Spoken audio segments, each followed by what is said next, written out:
In 1973, a single mislabeled bag on a warehouse shelf contaminated the entire food supply of 9 million people.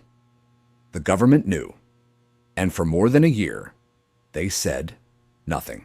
What followed was not an explosion, not a spill, not a disaster anyone could see. It was a chemical moving silently through breakfast tables across an entire state. Inside the milk, inside the meat, already inside the people drinking it before anyone had a name for what it was. The story begins in St. Louis, Michigan, at a chemical plant that made two products in the same building.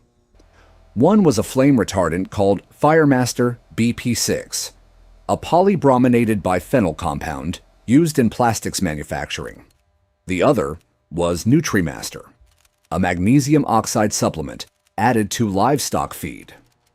Both products were packaged in plain brown paper bags of similar weight. Both were stored in the same warehouse. Internal labeling practices were inconsistent, relying on handwritten tags that no one was required to verify independently. At some point in early 1973, an estimated 55,000 pounds of Firemaster were loaded onto a truck and shipped to a feed cooperative in Climax, Michigan. The bags were labeled Nutrimaster. The truck pulled out of the loading dock, and that single motion set in motion a contamination that has not ended yet. Picture this: a warehouse worker on a loading dock in St. Louis, Michigan, in the early weeks of 1973. He is moving bags. The bags are heavy and brown and stacked. He reads a handwritten label or reads nothing at all and goes by position on the shelf. The bag goes onto the truck. That is the entire catastrophe, contained in one gesture, by one person, who had no reason to question what he was doing. What made the error almost impossible to catch was not negligence in any dramatic sense. It was structural. Michigan Chemical and Farm Bureau services operated less than 30 miles apart. Neither party had a protocol requiring independent chemical verification of incoming agricultural inputs. The system assumed that suppliers labeled their products correctly, and that assumption was never written down as a rule because no one had thought to question it. The feed mill at Climax received the mislabeled shipment and processed it as intended. Workers blended what the label said was a standard mineral supplement into finished livestock feed formulations. The mixing was thorough.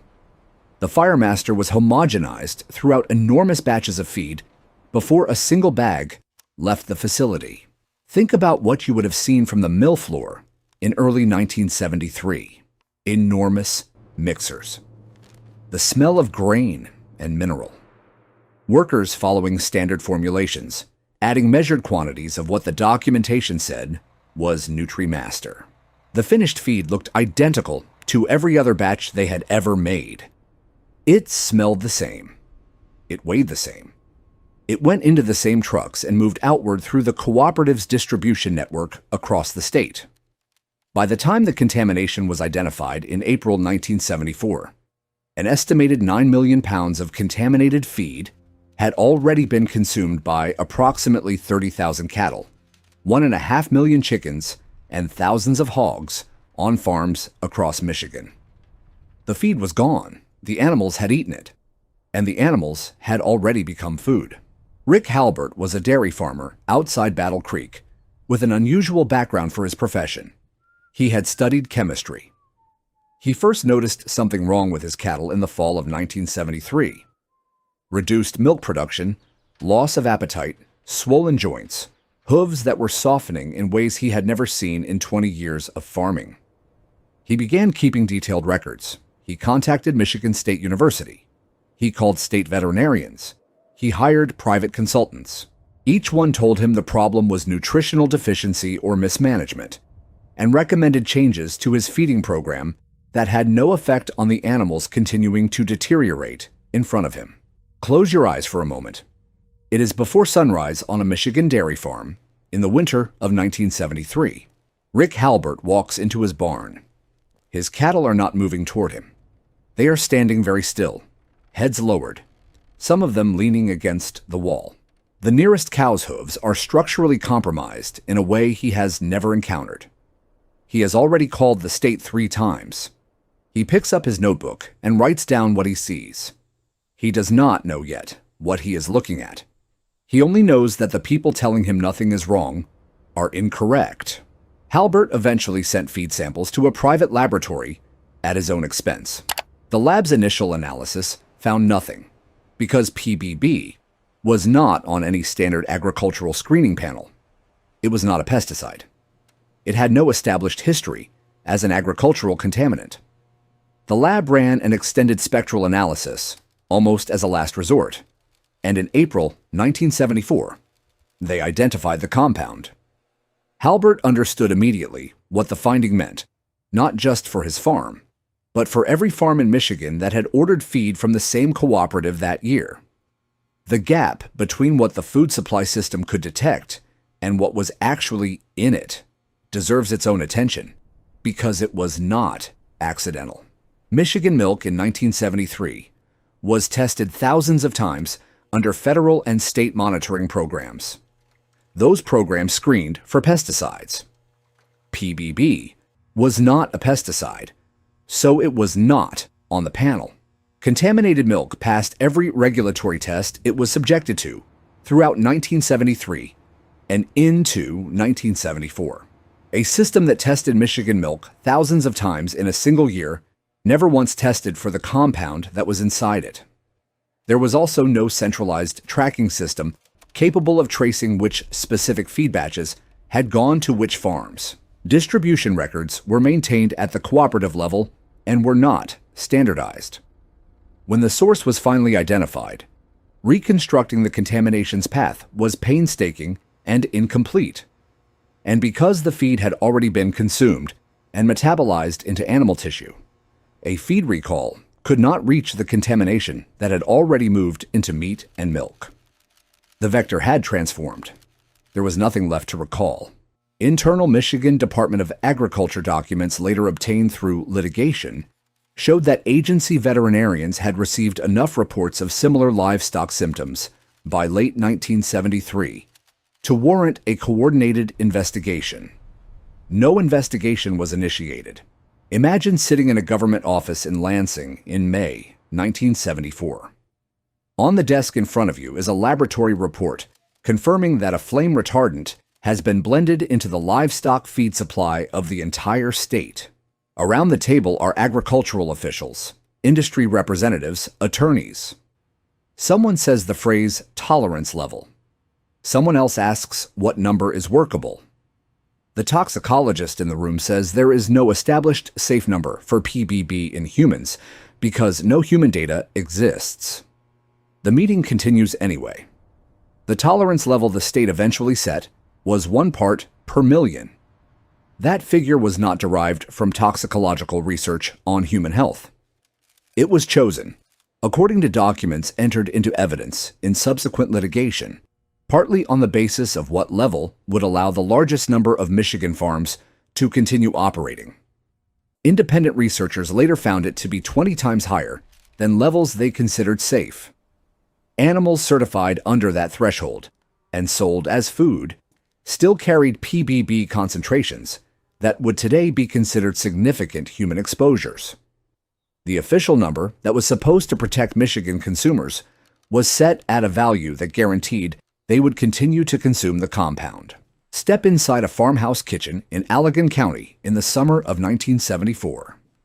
On the table, a pitcher of milk from this morning, a roast from an animal slaughtered last week.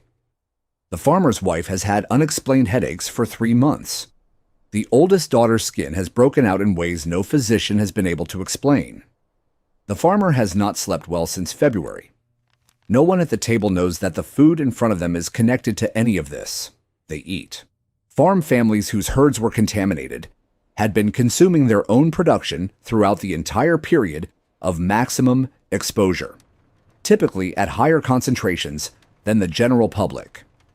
Many reported symptoms that physicians dismissed because those physicians had not been informed of the PBB exposure and had no reference for its human effects.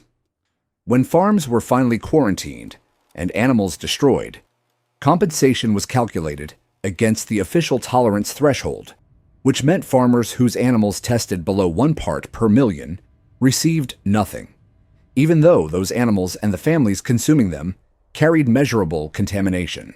Some families, unable to obtain compensation and left with no viable alternative, continued living on and consuming from the contaminated farms for years after the official crisis period ended.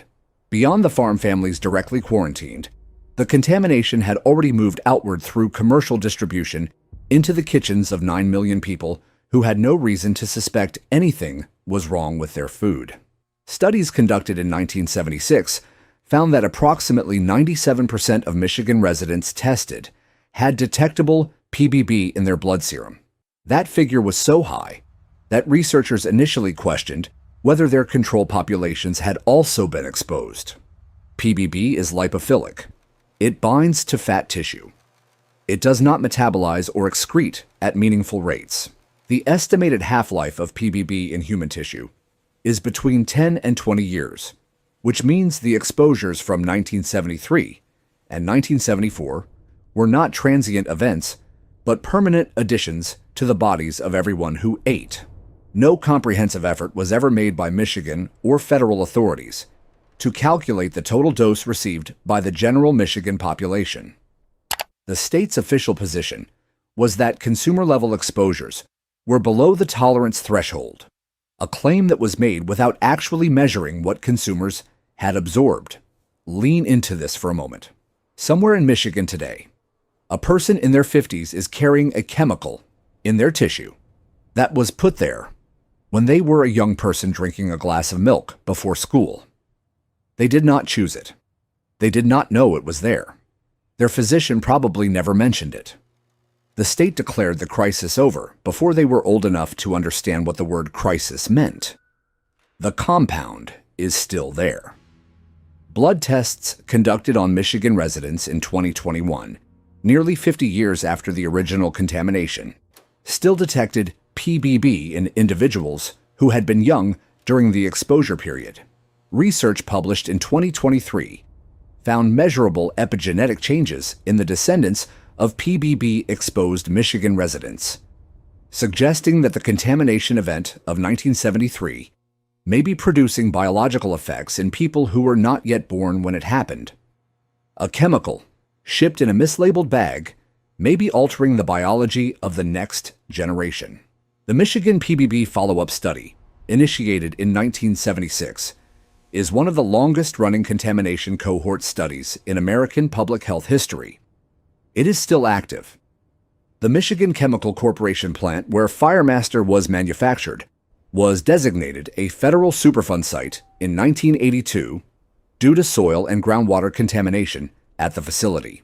Remediation efforts continued into the 2000s.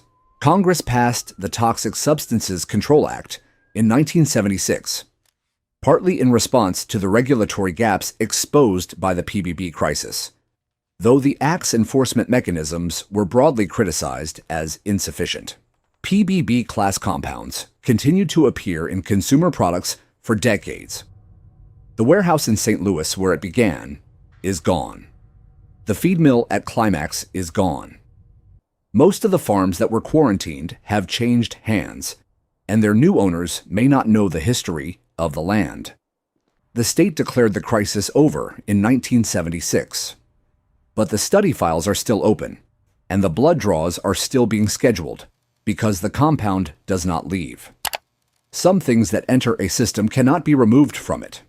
They can only be carried forward year after year, generation after generation, in the bodies of people who never knew they were part of the story.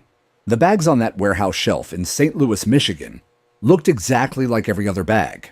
That was all it took.